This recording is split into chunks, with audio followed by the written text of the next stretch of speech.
Olá, boa noite para você. Por onde anda a Ciferal? Que fim levou a fabricante de modelos clássicos, como Padrão Cidade, Alvorada, Dinossauro, Turquesa e Citimax? Você vai conhecer um pouco mais da história da empresa e entender como que ela chegou ao fim. Será que existem chances dela retornar?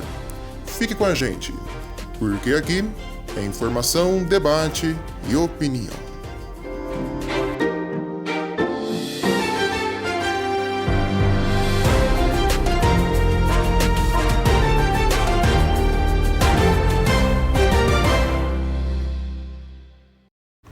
A Ciferal Comércio e Indústria surgiu no dia 11 de outubro de 1955, no Rio de Janeiro, como uma pequena fábrica de ônibus, usando duro alumínio na fabricação de suas carrocerias, sendo na época um material de extrema qualidade, robusto e leve.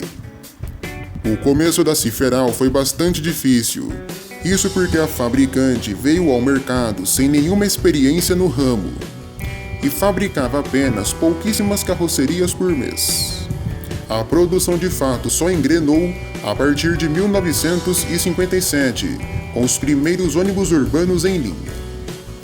Em poucos anos, a Ciferal conseguiu conquistar diversos clientes, em especial no estado do Rio de Janeiro. Os produtos que a fabricante oferecia eram de extrema qualidade, e isso atraiu a atenção de várias empresas. Em pouco tempo, uma subsidiária foi criada em São Paulo, justamente para atender a demanda que o mercado da época exigia.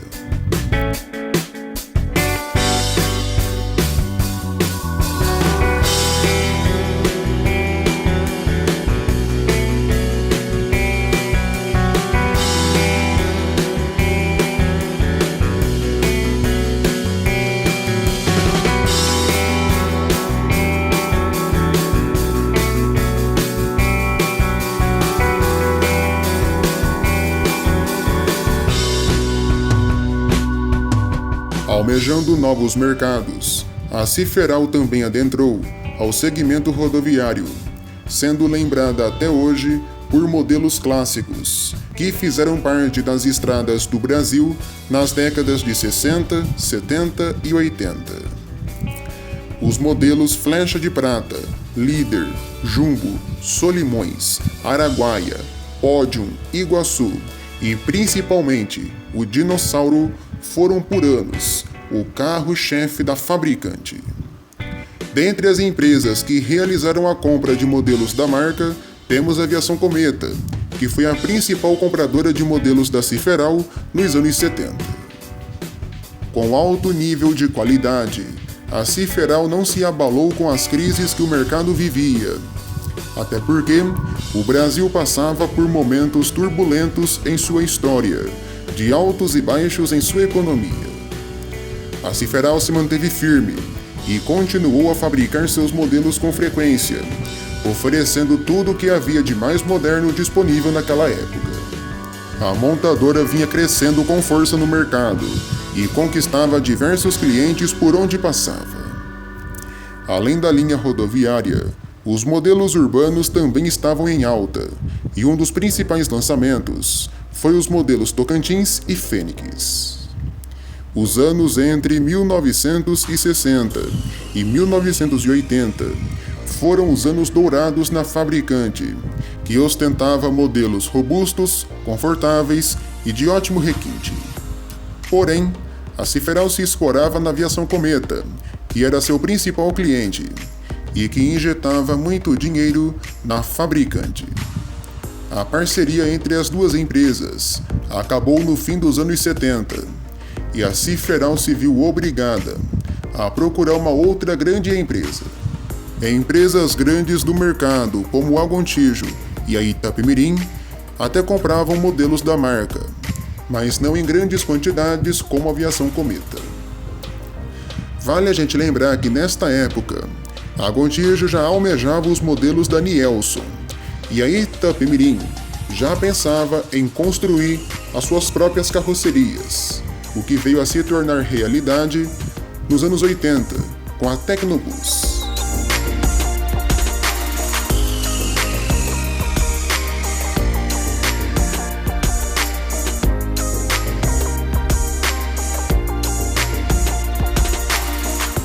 O Dinossauro, principal modelo fabricado pela Ciferal na época para o segmento rodoviário, apesar de robusto e confortável, não conseguiu oferecer o nível de conforto que a Cometa exigia. Sendo assim, a Ciferal, que estava muito bem no mercado, inicia os anos 80 em crise, perdendo inclusive outros clientes. O sucesso que os modelos da marca tinham acabaram do dia para a noite. Enquanto a Cometa seguia seu caminho na fabricação do clássico Flecha Azul, a Ciferal pensava em como poderia se reposicionar no mercado. Isso porque tanto a linha rodoviária, tanto a linha urbana passavam por crises. Os modelos não tinham mais o mesmo valor de antes e eram considerados por críticos da época como velhos e desatualizados. Junto a tudo isso, a Ciferal perdeu sua filial de São Paulo, que seguiu como Ciferal Paulista por um tempo, e posteriormente veio a ser a Condor.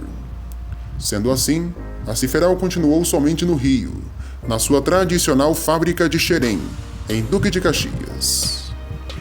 A situação se tornou ainda mais grave a partir de 1983, com o lançamento da geração 4 da Marco Polo, que trazia itens inéditos de conforto e segurança para o mercado. A Ciferal caiu ainda mais em desuso e perdeu mais clientes.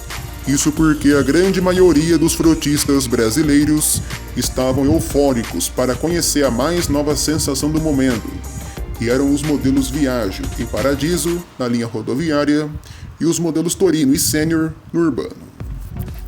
A Ciferal começou a passar dificuldades financeiras. Isso porque, com a queda nas vendas, problemas de gestão começaram a acontecer. A partir disso, a empresa foi alvo de um leilão e passou por uma troca de comando, passando a ser gerida pelo governo do estado do Rio de Janeiro, na época do então governador Leonel Brizola. O Projeto Padrão, lançado pelo governo federal em 1981, que estabelecia normas para as fabricantes seguirem na produção de suas carrocerias, ajudou e muito a Ciferal a crescer nas vendas. Após toda a turbulência, a Ciferal conseguiu retomar seu crescimento e obteve ótimas vendas no final do século XX. Modelos clássicos como Ciferal Jardineira, Padrão Brisa, Padrão Alvorada, GLS Bus, Megabus e Padrão Rio foram lançados nesta época, e sem sombra de dúvidas, foi o que a fabricante precisava. Esses modelos, durante a gestão do Estado, nos anos 80 e 90, conseguiram fazer a Ciferal voltar a ter protagonismo e brigar pela liderança do segmento de ônibus, principalmente urbanos. Apesar do mercado rodoviário ter ficado de lado nessa nova administração, alguns modelos foram lançados, como o Cursor. Porém, o foco passou a ser o segmento de urbanos, e as vendas não paravam de crescer. Um micro-ônibus também foi lançado, sendo ele o modelo Micron. Os modelos da Ciferal marcavam presença em todas as regiões, e grandes empresas de transporte urbano do nosso país tiveram ônibus urbanos da Ciferal em suas frotas. São Paulo, Curitiba e Rio de Janeiro, por exemplo, foram as capitais onde os modelos marcaram presença. Porém, os anos de glória da Ciferal mais uma vez foram poucos. O governo do estado do Rio, no fim dos anos 90, resolveu repassar a empresa para a iniciativa privada. Com a nova administração, algumas mudanças foram feitas na linha de montagem e os modelos passaram mais uma vez por mudanças. Foram lançados o Padrão Cidade e o Agilis. O nome da Ciferal também mudou para Ciferal Comércio, Indústria e Participações. A Ciferal Enquanto esteve nas mãos do governo fluminense, manteve seu requinte e alto nível de conforto, com tecnologia e robustez. A qualidade foi assegurada na gestão do governo. Quando ela voltou para a iniciativa privada, a qualidade caiu, e isso fez com que muitos empresários deixassem a fabricante de lado na hora de renovar suas frotas. A fabricante, então, começou a perder clientes e entrar novamente em crise. Em maio de 1999, 50% da Ciferal foi vendido para a fabricante gaúcha Marco Polo, que assumiu a gestão da empresa em meio a uma crise gigantesca e com apenas 2 modelos na linha de produção. Com a Marco Polo no comando, mudanças foram feitas. Apesar da crise, o nome Ciferal ainda era muito forte entre os frotistas. Toda a qualidade de montagem, tecnologia de ponta e peças da fabricante do Sul foram implementadas e a Ciferal mudou seu processo de fabricação.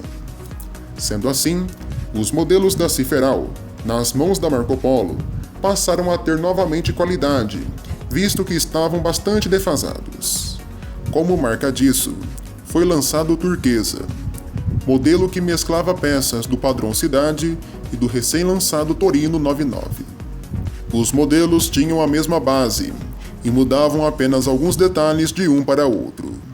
Faróis, frisos e acabamentos internos eram as únicas diferenças entre o Torino e o Turquesa. Apesar de tudo, o Turquesa ficou pouco tempo na linha de montagem, sendo encerrado em 2003. O Torino ainda seguiu até 2007, quando passou por mudanças. Inclusive, em 2003, foi um ano muito marcante para a Ciferal. Isso porque o controle acionário da empresa passou a ser totalmente da Marco Polo. Ou seja, a partir de agora, a Ciferal era 100% da fabricante gaúcha. O nome foi mais uma vez modificado para Ciferal Indústria de Ônibus. Em comemoração, a Marco Polo / Ciferal lançam em setembro daquele ano os modelos Citimax e Minimax, ambos voltados para o segmento de ônibus urbanos, sendo um convencional e um micro-ônibus. Eles foram os últimos modelos da fabricante. Mesmo com a Ciferal se encaminhando para o fim, Minimax e Citimax terminaram a história da fabricante em grande estilo, com as vendas lá em cima.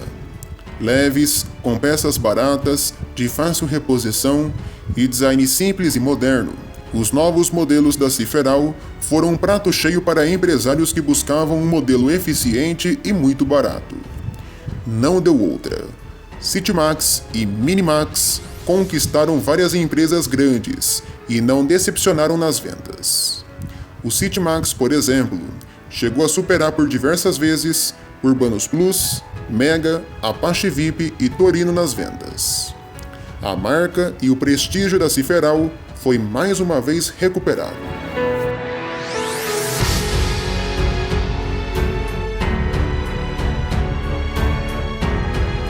Tanto Citimax, tanto Minimax tinham DNA da Marco Polo e antecipavam itens que os modelos da Marco Polo na época ainda não tinham. Nesse período, a Ciferal serviu como uma cobaia de testes. Tendências que viriam a se tornar realidade em modelos da Marco Polo anos depois já eram implementados na Ciferal. Sem sombra de dúvidas, o maior teste do Marco Polo Torino 2007 foi o Ciferal Citimax. Um exemplo é o padrão de bancos, nesse formato arredondado que a Marco Polo usa até hoje. O Citimax foi o primeiro modelo a começar a usar, lá em 2004. No fim daquele ano, o novo Marco Polo Viale também passou a ter esse formato. No ano seguinte, em 2005, o Sênior e o Torino 99 passaram a ter esses bancos também. E por fim, o novo Torino, lançado em 2007, passou a vir com esses bancos de fábrica, assim como os outros modelos da fabricante. Ou seja, o Citimax da Ciferal serviu como um teste desses bancos, antes deles irem de fato para os modelos da Marco Polo, em especial os novos que a mesma lançava naquela época. foi um grande cobaia, assim como o Minimax. Com o lançamento do novo Torino em 2007, a Ciferal foi praticamente obrigada a encerrar sua linha de produtos, justamente para não atrapalhar as vendas do mais novo modelo da Marco Polo. Isso porque a fabricante gaúcha sabia da força que a Ciferal ainda tinha. O fim definitivo veio no começo de 2008. Depois disso, somente a fábrica da Ciferal se manteve, e a Marco Polo determinou que 90% da sua produção de ônibus urbanos fosse remanejada para o Rio de Janeiro. A fábrica de lá tinha ótimos equipamentos, que garantiam a qualidade do modelo. O último suspiro da Ciferal aconteceu em 2020, 12 anos depois do fim da produção de ônibus. A fábrica de Xerém foi fechada pela Marco Polo, e todo o maquinário e profissionais foram remanejados para a subsidiária da Volare em São Mateus, no Espírito Santo. Desde então, quase toda a produção de ônibus urbanos da Marco Polo vem de lá. Enquanto esteve viva, todos os modelos que vinham da Marco Polo Rio vinham na plaquinha com o emblema da Ciferal. Hoje, os ônibus da Volare, ou melhor, da Marco Polo São Mateus, vêm com o nome Volare escrito ali na plaquinha. Muitas pessoas culpam a Marco Polo pelo fechamento dessa fábrica, isso porque garantiu um crescimento da Caio na capital e cidades da Baixada Fluminense, e também uma grotesca queda de qualidade nos modelos Sênior e Torino, que passaram a vir de São Mateus. Até se pensou na volta da Ciferal, no começo de 2022, quando a razão social foi reativada no lugar da San Marino Neobus. Mas, desde junho de 2023, o nome Ciferal foi mais uma vez baixado.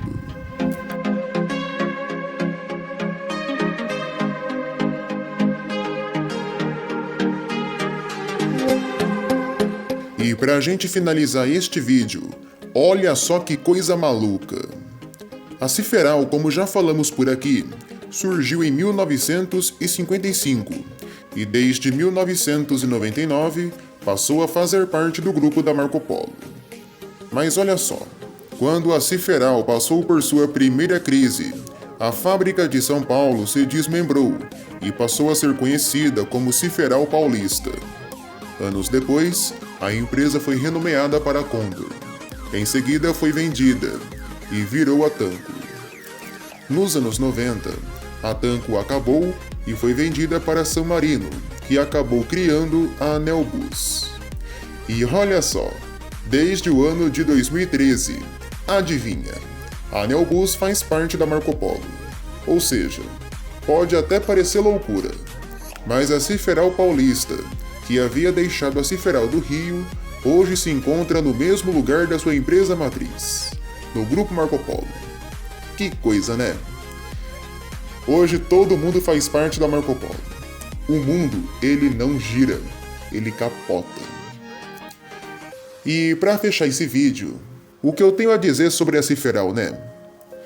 Deixa muitas saudades. Se voltasse, seria ótimo. Mas infelizmente isso não vai acontecer. É triste, porque é uma fabricante muito tradicional e que marcou a vida de muita gente. Modelos como Líder, Dinossauro, Tocantins, Padrão Amazonas, Tapajós e vários outros marcaram uma geração. Recentemente, antes de acabar, lançaram Minimax, Turquesa, Citymax, Padrão Cidade, Padrão Rio, GLS e vários outros. É uma fabricante que oferecia bastante tecnologia, bastante robustez e bastante conforto. Deixa saudades e deixa um legado. O pessoal que é do Rio lembra muito bem da Ciferal e guarda ela no coração com muito carinho. Aqui onde moro, teve bastante Ciferal nos anos 2000, principalmente do modelo Citymax. Eram ótimos, assim como também o modelo GLS Bus, que teve na Aviação Garcia. Modelos excelentes e que deixam muita saudade. Saudosa Ciferal. Um Citymax em OF 1721, 1417, 1418 e 1722 era uma máquina. Isso porque a carroceria era mais leve que a concorrência e o motor que já era potente ficava ainda mais. Se você coloca um Apache VIP1 e um Citimax para apostar uma corrida, o Citimax ganha porque ele tem menos peso. Era um modelo excelente. O GLS Bus nem tem o que dizer. Maravilhoso. A Ciferal deixa um legado, deixa uma saudade. E você, aí que está assistindo, qual a sua opinião? A Ciferal deveria voltar? Ela deixa saudades? Qual modelo mais te marcou? Qual empresa? Qual carroceria? Qual chassi? Lembra de alguma história dentro de um Citimax? Fala aqui nos comentários. Assim nós encerramos mais esta edição do Próxima Parada Documento. Curta nossos vídeos, deixe seu like, comente e compartilhe. A gente volta na semana que vem com mais um tema para vocês. Uma ótima noite e a gente se vê. Até lá!